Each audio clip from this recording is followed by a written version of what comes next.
Word ফাইলের page সেটআপটা আপনারা কীভাবে ঠিক করবেন সে প্রসেসটা দেখিয়ে দিচ্ছি।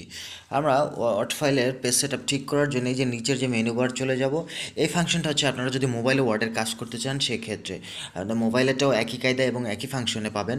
সেটার জন্য আপনি কী করবেন, মেনু বারটা ওপেন করে এই যে হোম যেখানে দেখছেন এর ভিতরে আপনারা দেখতে পাবেন যে লেআউট, কোনোখানে পেজ লেআউট পেতে পারেন, কোনোখানে লেআউট পেতে পারেন। যাক, এটার মধ্যে আসার পরে যে নিচের দিকে দেখেন এই যে সাইজ, এখান থেকে সাইজে ক্লিক করলে এখানে আপনি কোন সাইজ নিতে চান, লিটেল, এই যে লেটার, লিগ্যাল, A4 সব সাইজগুলো এখানে পেয়ে যাবেন আপনি। এছাড়াও এখানে আপনি পাবেন হচ্ছে এখানে যে মার্জিনে গিয়ে আপনি মার্জিন কমানো বাড়ানো এই কাজটা সেরে নিতে পারেন।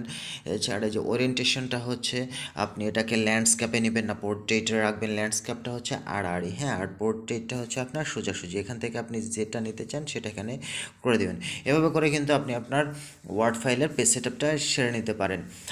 সবচেয়ে বড় বিষয় যেটা সেটা হচ্ছে সাইজের ক্ষেত্রে আপনি আগে পেজের সাইজটা ঠিক করে নেবেন। এই সাইজে গিয়ে এখান থেকে আপনি লেটার হলে লেটার দেবেন, লিগ্যাল হলে লিগ্যাল, অথবা A4 হলে A4 সিলেক্ট করে দিবেন। ভিডিওটা ভালো লাগলে অবশ্যই শেয়ার করে দিবেন, আর এ ধরনের টিপস পেতে চাইলে আমার আইডিটিকে আপনারা ফলো দিয়ে রাখুন।